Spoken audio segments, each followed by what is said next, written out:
Hi, Zizaran here with another build guide for the upcoming gauntlet, and it is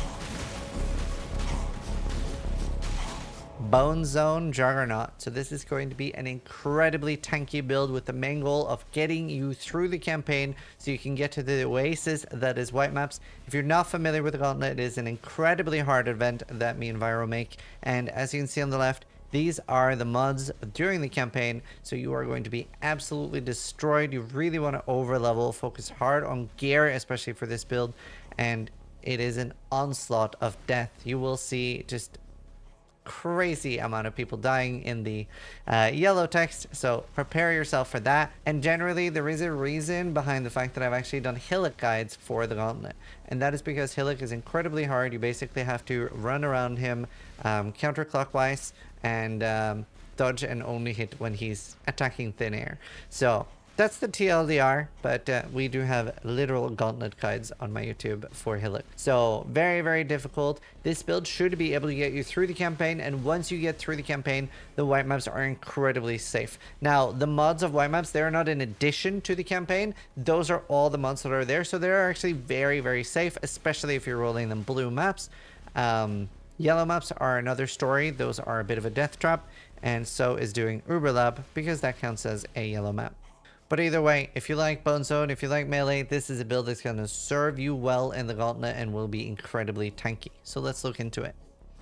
So if you're unfamiliar with path of building, I'm not sure how fun you're going to have it in the gauntlet, but either way, we do have a video that explains path of building, and as per normal, we are doing a step-by-step leveling tree, including ascendancies and when you take them, etc. Now obviously we get the very, very powerful 8% of armor applies to fire, cold, and lightning damage taken from hits, and this is super good, and we have the armor from equipped body armor is doubled. Now, for your choice here, whether you want to be Primalist, Magi, etc., obviously Magi is very, very tempting for the resist. However, it is fairly okay to resist cap in the gauntlet because there's no negative resists, but there's penetration.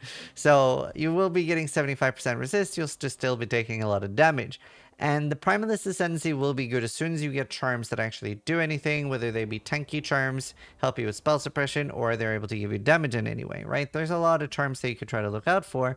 However, Blood Hunt is going to be very, very useful early on. Let's say that you go to level 17 zone before Weaver, and you get Blood Hunt, and this gives you the skill Ravenous. The way this works is that you sacrifice a corpse of, let's say, a spider, and then you will do more damage to spiders, and you will take less damage from spiders. Obviously, this is really beneficial from Weaver.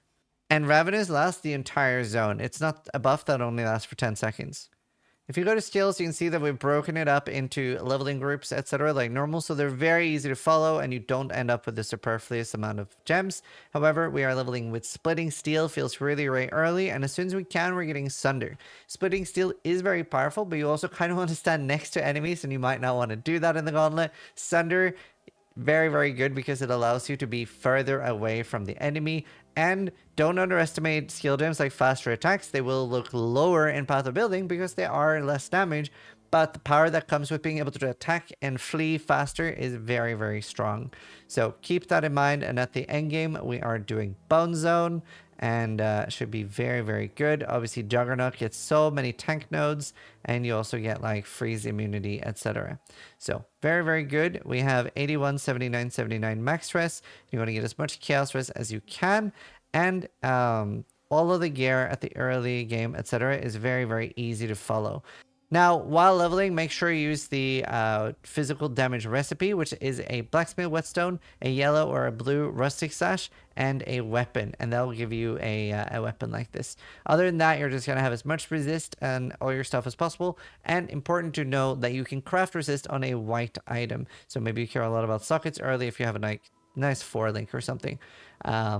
Essences are huge, especially for getting a early axe, and going to the PoE wiki and just looking what are like up-to-date axes for that level is pretty useful. I would avoid slow bases. If something has like 1.10 attack speed, I wouldn't use that, but 1.25 or 1.3 is a great attack speed. And you want to make sure that it is like the, let's say you're level 40, you don't want to use a level 20 required level base.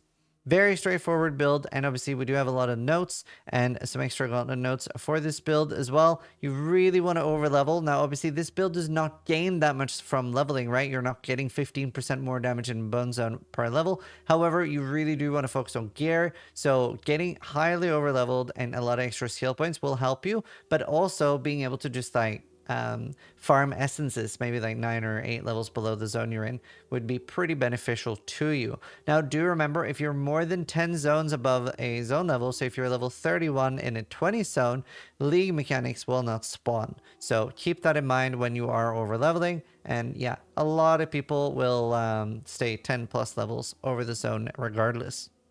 And if you don't like the self-damage that Bone Zone offers, you can just stay Sunder for quite a while and switch to Bone Zone later when you are even tankier.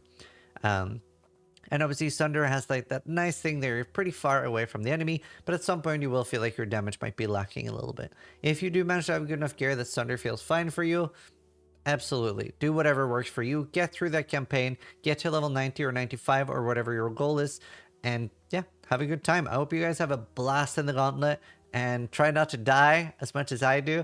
But yeah, it'll be a very interesting gauntlet, I think. So thank you so much for participating. Thank you for watching.